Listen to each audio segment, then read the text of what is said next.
este bloque vamos a comentar cuál es la situación del Partido Morado, el partido de Julio Guzmán, el candidato pues que sería la opción gobiernista, y lo digo porque lleva en sus filas a personajes de izquierda y de izquierda radical inclusive, y algunos personajes de izquierda progresista, a excongresistas de Toledo, a excongresistas de PPK, a congresistas de izquierda progresista que lo defendieron acérrimamente durante todo el proceso del Congreso anterior, e inclusive muchos de ellos que renegaron o criticaron la reelección y hoy día están pues acomodados en las listas de ese Partido Morado, ¿no? El Partido Morado pues yo creo que adquiere relevancia en algunas localidades del país, del interior del país, en algunas localidades, sobre todo en zona rural, en zona de la sierra básicamente, pero no tiene ese arraigo que podrían tener los partidos que sí están en las primeras líneas de preferencias electorales. Me parece que no ha pegado la opción, me parece que el continuar con esa línea que sí corresponde a grupos de izquierda de agresividad tampoco ha calado en la población electoral y eventualmente podría tener problemas pese a que se ubica en tercer lugar supuestamente en las preferencias electorales, ¿no? Quizás uno de los aspectos ya de marketing que favorece en zonas de sierra, en zonas del interior, es el color, que es bastante llamativo. No se ha visto eso prácticamente aquí. Algunas figuras locales que le están dando un poco de caudal electoral, pero me parece que aún es insuficiente como para pensar en un partido que podría tener una mayoría importante dentro del nuevo Congreso. Recordemos cuáles fueron las estrategias tratándose de un partido identificado como un partido vinculado estrictamente al gobierno. Es probable que pueda repetirse lo que sucedió en el referéndum. Ustedes recordarán, circularon diversos videos en redes en los cuales se mostraba a prefectos haciendo campaña a favor de las posiciones del presidente en el referéndum. Es posible que se repita ese escenario en este caso, tratando de un poco levantar las posiciones del Partido Morado, este partido pro gobierno, ¿no? Aún así es muy difícil, como les digo, porque se encuentra, como les decía, si bien las preferencias electorales de Acción Popular y de Fuerza Popular se encuentran en niveles de 10, 8%, las opciones de preferencia de este Partido Morado apenas se encuentran en nivel de 4%, es decir, bastante alejadas de los dos primeros competidores dentro de esta contienda electoral. Este partido pues me parece que va a tener problemas para lograr posicionarse como era la intención, me parece, del gobierno.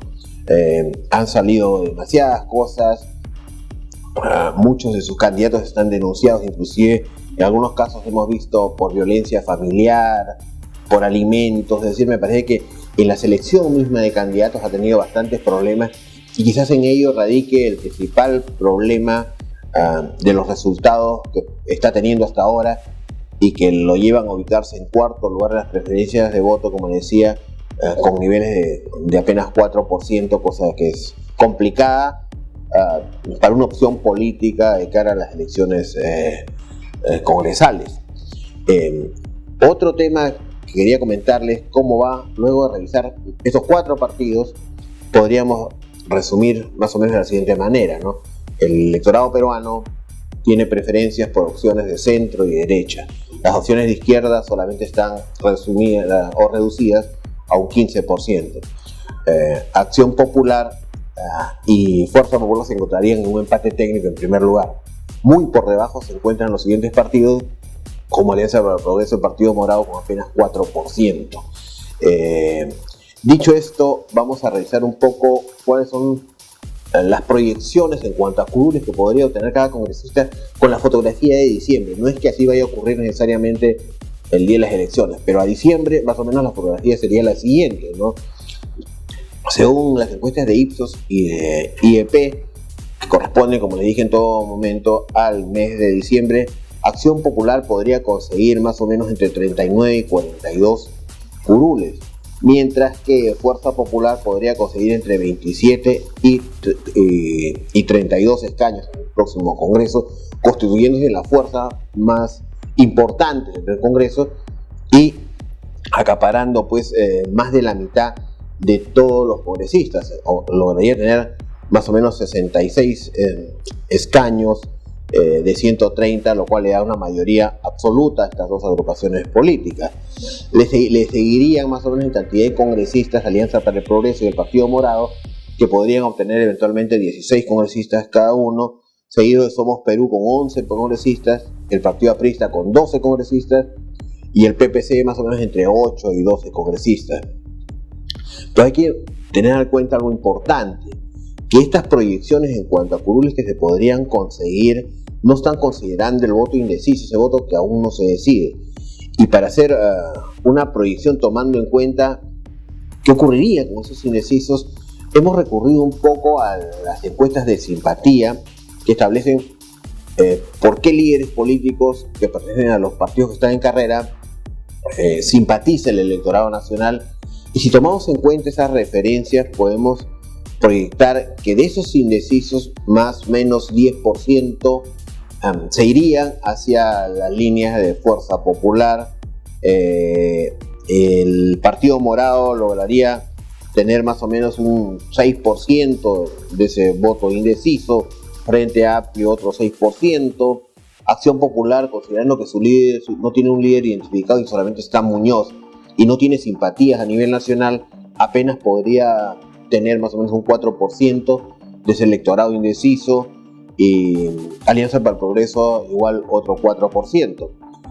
Todavía queda un escenario incierto porque hay una cantidad importante de indecisos, pero si se mantiene esta misma tendencia para el resto de indecisos, la correlación de fuerzas que existe hoy en día entre Acción Popular y Fuerza Popular podría variar sustancialmente, y eventualmente Fuerza Popular pueda constituir una mayoría aún más sólida de la que podría conseguir con la fotografía al día de hoy. ¿Qué factores de riesgo existen frente a las elecciones que se avecinan? Básicamente existen 6 factores que podrían poner en riesgo todo el proceso electoral. El primer factor es algo que ha venido ocurriendo ya, que es el tema de las interferencias, transgrediendo el principio de neutralidad electoral por parte del gobierno o de algunos de sus actores, inclusive de algunos funcionarios del gobierno.